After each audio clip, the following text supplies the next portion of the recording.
Here are some shots I've taken with my cheap infrared photography setup.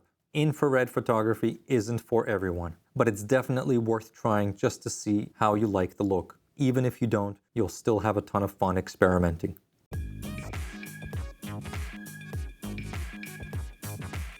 I think the cheapest and easiest way to get started is by using a smartphone. Many modern smartphones have what's called night mode, which uses clever software to take sharp handheld photos in low light. That's perfect for infrared photography because an IR filter blocks most visible light, so night mode helps compensate. What you'll need: a modern smartphone. I'm using an iPhone 12 Pro, a smartphone filter clamp. Mine was just a few bucks on AliExpress, and of course an infrared filter. I'm using a Hoya R72, which I bought secondhand for about $20. But you don't have to stick to this brand. Zomei makes affordable IR filters in every size, and you can easily find them on eBay. I recommend starting with a 720 nanometer filter. That's the classic infrared wavelength. You may also need a step-up ring or two, so your filter clamp fits the diameter of your filter. Once that's sorted, you're good to go. And here's the trick: shoot in full sunlight. The brighter the better. IR photography loves that harsh midday light that most photographers usually avoid. So yes, this is your excuse to shoot all day long. Here are a few sample shots from my basic phone setup. Now you might notice something strange in your images. A bright circular overexposed area in the middle. That's called a hotspot. Hotspots are bright, often color-shifted circles caused by how some lenses handle infrared light. These can ruin a photo. You can hide them somewhat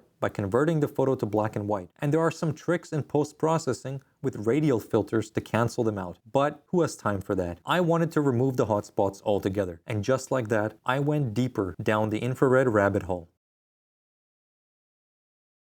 I picked up a Nikon D70, a camera that's kind of a legend among beginner IR photographers. It's famous for three reasons. One, it's easy to modify for infrared use.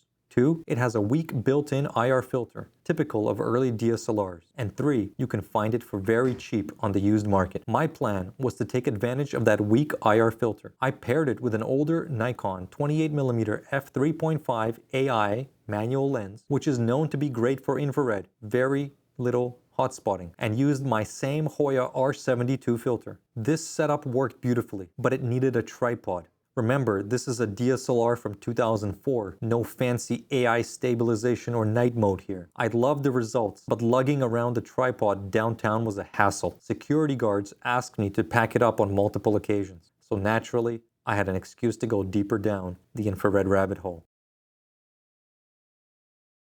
This time, I bought a cheap 720 nanometer IR filter on AliExpress that matched my D70 sensor size and decided to go all in, a full infrared conversion. Following a YouTube tutorial, I converted the D70 in about an hour. If you're even a little handy with tools, you can totally do it. All you need is a single screwdriver. Then, I treated myself to a Nikon AFS 16 to 85mm VR lens, a fantastic lens for IR with no hotspots, stabilization, autofocus, and a super versatile zoom range. This setup unlocked so much creative potential. Every time I shoot IR, it feels like rediscovering the world around me. Foliage glows bright white, skies go deep and dramatic. It's surreal and strangely beautiful. The only issue was, by now, I was in too deep to stop. Eventually, I found a Sony A7 Mark I on eBay that had already been converted to infrared. It's an older body, no in-body stabilization, terrible battery life, but the price was right. This one was a 650 nanometer conversion. I also discovered some vintage Konica Hexanon lenses work surprisingly well for infrared, no hotspots. Now, my go-to IR kit with the Sony A7 includes the Konica 28mm 3.5, the 50mm 1.7, and the 100mm f2.8. I usually shoot at f8 with the slowest shutter speed I can manage to keep the ISO low. Focus peaking in the camera helps me nail focus every time. Here are a few shots from this setup. Small, lightweight, and super fun to use. The IR rabbit hole goes much deeper. You could shoot infrared film, for example, but for me, this is where I decided to stop. If I can't make something great with my Sony A7 and these vintage Konicas, well, that's on me. So there you have it, several ways to explore IR photography on a budget, from a simple phone setup all the way to a modified mirrorless camera. If you've experimented with IR before or have tips of your own, drop them in the comments section. I'm still learning too, and that's half the fun. As always, thank you for watching and subscribe for more.